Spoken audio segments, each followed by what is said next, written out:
आपको सीधे दरभंगा लिए चलते हैं, जहां पर नीतीश कुमार सभा कर रहे हैं। और राज्य सरकार की पहल पर जो आवागमन के लिए सड़कों का निर्माण किया गया, और हम लोगों का लक्ष्य क्या है, बिहार के सुदूरवर्ती इलाके से भी चलकर सड़क मार्ग से पटना पहुंचने में 5 घंटे से ज्यादा समय न लगे, और इसके लिए काम कर रहे हैं। हर गांव को सड़क से जोड़ना, जो टोले बचे हुए थे उनको सड़क से जोड़ना, ये सारा काम चल रहा है। पथ निर्माण विभाग की सड़कों का निर्माण, चौड़ीकरण, और जो केंद्र सरकार ने राज्य की कई सड़कों को ले लिया, राष्ट्रीय मार्ग, राजमार्ग के रूप में अपना लिया, और जो पहले से नेशनल हाईवे है उसके चौड़ीकरण का काम शुरू किया। नए पुल का निर्माण, जो पहले से पुल है उसके समानांतर पुल का निर्माण, और इस प्रकार से केंद्र सरकार ने और कई योजनाएं जो हम लोगों ने इसके लिए प्रस्ताव दिया, सबको स्वीकार करते हुए जो केंद्र सरकार सिर्फ सड़क और पुल के क्षेत्र में जिन योजनाओं को मंजूर किया है, 50,000 करोड़ रुपए की योजनाओं को सिर्फ सड़क और पुल के क्षेत्र में केंद्र सरकार ने न सिर्फ मंजूर किया, उस पर काम करना शुरू किया।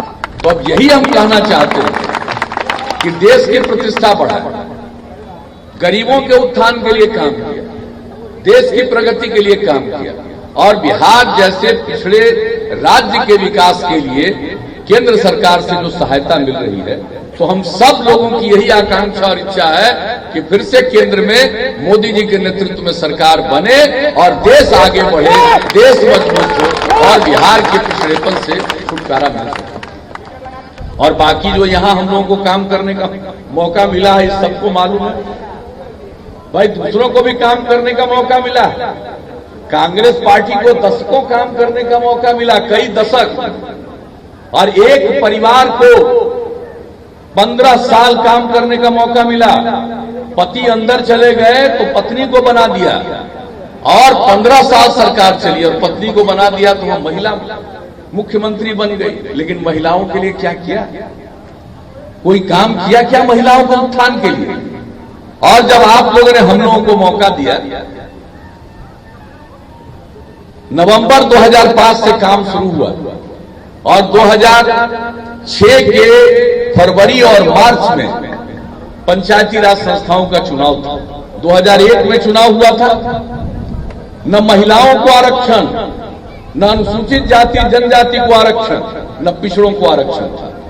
लेकिन जब आप लोगों ने हम लोगों को मौका दिया तो 3 महीने के अंदर कानून बनाकर हम लोगों ने अनुसूचित जाति जनजाति को क्रमशः 16% और 1% का आरक्षण, अति पिछड़े वर्ग को 20% का आरक्षण, और देश में पहली बार महिलाओं के लिए पंचायती राज संस्थाओं में, ऐसा तो इस देश में कहीं कभी नहीं हुआ।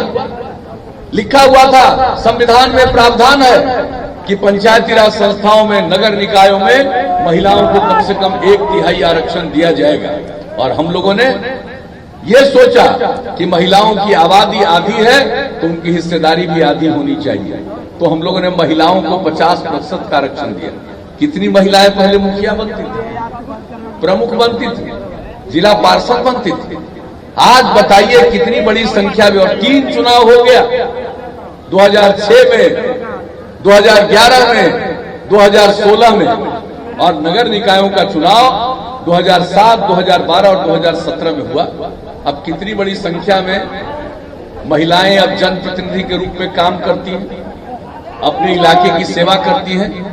जो महिलाएं अपने घर से बाहर नहीं निकलती थी और महिलाओं के लिए काम किया, अनुसूचित जाति जनजाति को, अति पिछड़े वर्ग को, कौन अति पिछड़े वर्ग को पूछता था? अति पिछड़े वर्ग के लोगों को कितना कष्ट झेलना पड़ता था।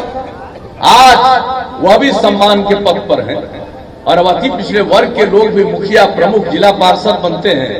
लोग उनके पास भी अपने काम के लिए जाते हैं। तो सबकी प्रतिष्ठा हम लोगों ने बढ़ाई है, और समाज के हर तबके के उत्थान के लिए और कल्याण के लिए हम लोगों ने काम किया है।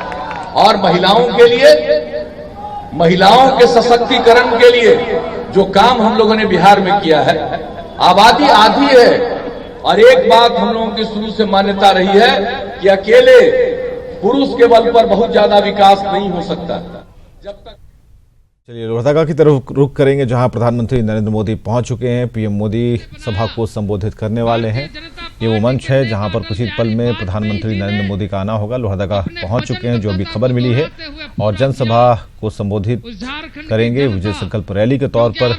इस जनसभा में तमाम जो बड़े लीडर हैं वो मौजूद हैं। तो इस वक्त की बड़ी खबर हम आपको बता रहे हैं लोहरदगा से, जहाँ प्रधानमंत्री नरेंद्र मोदी हेलीकॉप्टर से पहुंचे हैं और कुछ ही देर में चुनावी सभा को, विजय संकल्प रैली को संबोधित करेंगे।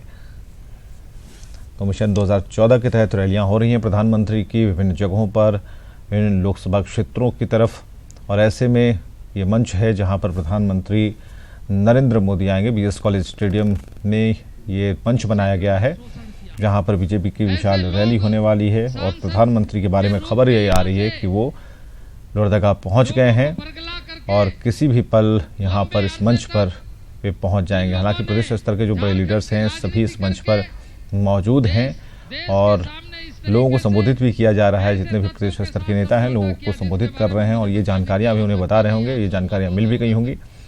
और फिलहाल इस मंच पर सभी नेता मौजूद हैं।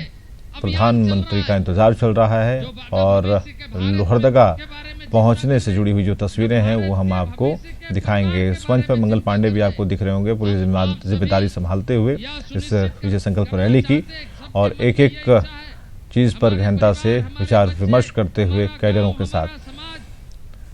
तो सीधी तस्वीरें आप देख पा रहे हैं बीएस कॉलेज स्टेडियम की, जहां पर बीजेपी की विजय संकल्प रैली का आयोजन हो रहा है। प्रधानमंत्री मोदी लोहरदगा पहुंच चुके हैं और किसी भी वक्त इस मंच पर प्रधानमंत्री नरेंद्र मोदी का आगमन होगा और वे रैली को संबोधित करेंगे, जनसभा करेंगे। आगे बढ़ाने का जो अवसर है वह अच्छी सरकार के माध्यम से, दृढ़ संकल्पित सरकार के माध्यम से, मजबूत सरकार के माध्यम से, जहां नेतृत्व का कोई पता नहीं है, जहां लोगों को यह अनिश्चितता के दौर में लोगों को मत